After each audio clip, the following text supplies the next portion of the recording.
የኢትዮጵያ ቲክቶከሮችና ዩቲዩበሮች ትልቅ ዱብዳ ወረደባቸው።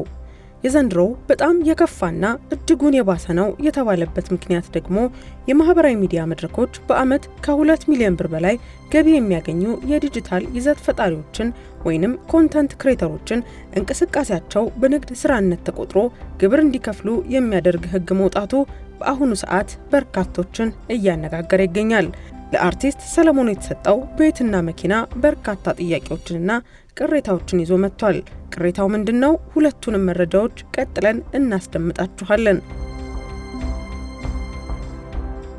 ኢትዮጵያ ውስጥ ጥቂት ለማይባሉ ወጣቶች የገቢ ምንጭ በሆነው የዲጂታል ይዘት ፈጠራ ወይንም ኮንተንት ክሬሽን ላይ የሚገኝ የገቢ ታክስ የሚጣልበትን ሁኔታ በዝርዝር የተቀመጠው የገንዘብ ሚኒስቴር ባዘጋጀው የገቢ ግብር መሰረት አምና ማለትም ሐምሌ 2017 ዓ.ም ነበር። ሆኖም ተፈጻሚ የሚሆነው በአሁኑ ዓመት እንደሚሆንና ከአሁን ጀምሮ እንደሚሆን ተነግሮ በርካቶች አስተያየት እየሰጡበት ይገኛሉ። ፖድካስትና ቲክቶክ እንዲሁም የዩቲዩብ ላይቭ ስትሪመሮች ላይ ገንዘብ የሚሰሩ አካላትም በዚህ ውስጥ እንደሚካተቱ አዋጁ ያስረዳል። ግብሩ የተጣለው እነዚህ ግለሰቦች ወይንም ድርጅቶች በኦንላይን መድረኮች ላይ የዲጂታል ይዘትን በመፍጠርና በማሰራጨት ከሚያገኙት ማንኛውም ገቢ ላይ እንደሆነም ተጠቅሷል።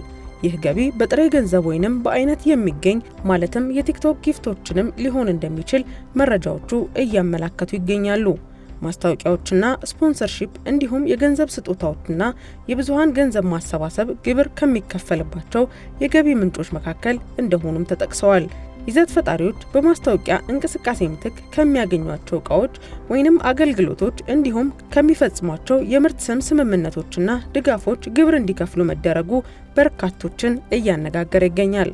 የንግድ ስራ ገቢ ግብር የሚለው ምድብ ውስጥ የሚገቡት ይዘት ፈጣሪዎች ከገቢ መረጃና መዝገቦች ጋር የተያያዙ ግዴታዎች በአዲሱ ረቂቅ ህግ ይጣልባቸዋል ተብሏል።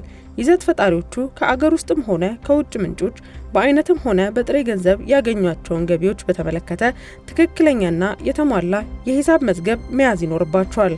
በዚህ የሂሳብ መዝገብ ውስጥ ከማስታወቂያዎች፣ ከስፖንሰርሺፖችና ከደንበኝነት ምዝገባዎች እና ከሌሎች ምንጮች የተገኘ ገቢን የሚያሳዩ መግለጫዎችን ማካተት እንደሚኖርባቸውም ተነግሯል። ይህ መግለጫ ከዲጂታል አገልግሎት መድረኮች የተገኘ መሆን እንዳለበትም አክለው ገልጸዋል። ከስፖንሰርሺፕና ከማስታወቂያ አቅራቢዎች ጋር የተደረጉ ስምምነቶች እንዲሁም ክፍያዎችን መቀበልን የሚያሳዩ የባንክ ስቴትመንቶችንም ማቅረብ እንዳለባቸው ተነግሯል።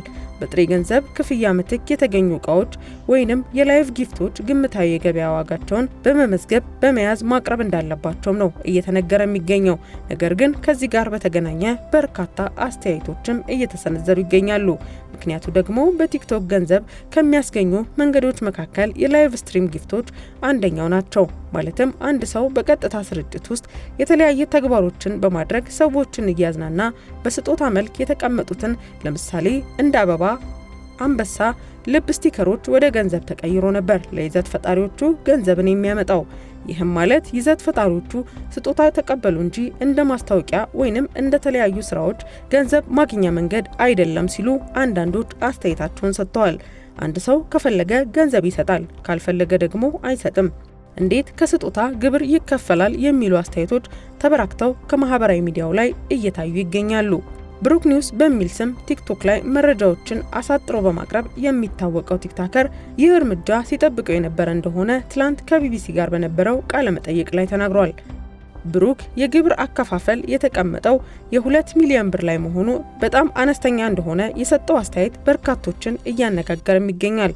በርካታ መንግስታዊና የግል ድርጅት ላይ ተቀጥረው የሚሰሩ ሰዎች በጣም እንደተከፉበት በርካቶች አስተያየታቸው ላይ መገንዘብ ችለናል። እናንተም የራሳችሁን ሀሳብ ኮሜንት ላይ አስቀምጡልን።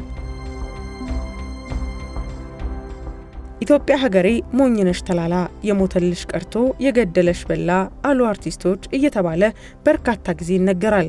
ጋሽ ሰለሞን በአዶናይ ምክንያት የቤትና የመኪና ባለቤት መሆናቸውን ተከትሎ በርካታ አስተያየትና ትችቶች እየተሰጠባቸው ይገኛል።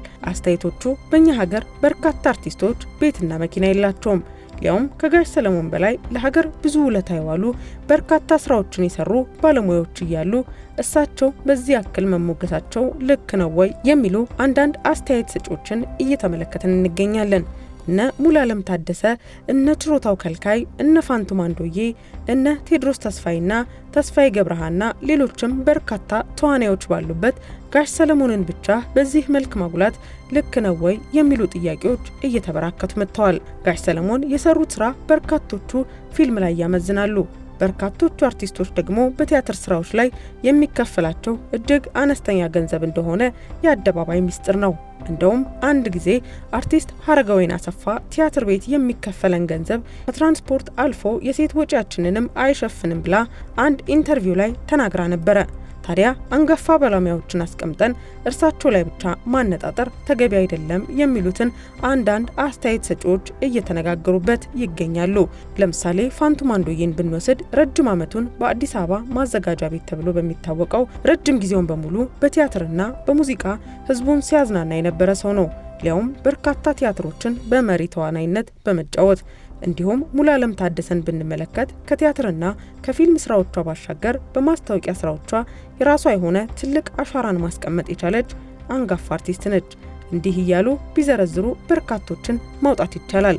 የቅርብ ጊዜ ትውስታ የነበረችው አርቲስት ፍሬህይወት ባህሩን ብንመለከት ህይወቱ አልፎ እንኳን ስርዓተ ቀብር ለማስፈጸም የተጠየቀውን ገንዘብ ለመሙላት እንኳን ስላልተቻለ እንደ ኪነ ጥበብ ባለሙያ እንኳን ቅድስት ስላሴ ካቴድራል መቀበር አልቻለችም። ይህም በርካቶችን አሳዝኖ እንደነበር ይታወቃል። የሆነ ሆኖ ለአርቲስቱ ይህን ያህል ትኩረት መስጠቱ ተገቢ ነው ብላችሁ ታስባላችሁ? መልሳችሁን ኮሜንት ላይ አስቀምጡልን። ለዛሬ ይዘንላችሁ የመጣነው መረጃ እዚህ ላይ ያበቃል። ቸር ቆዩን።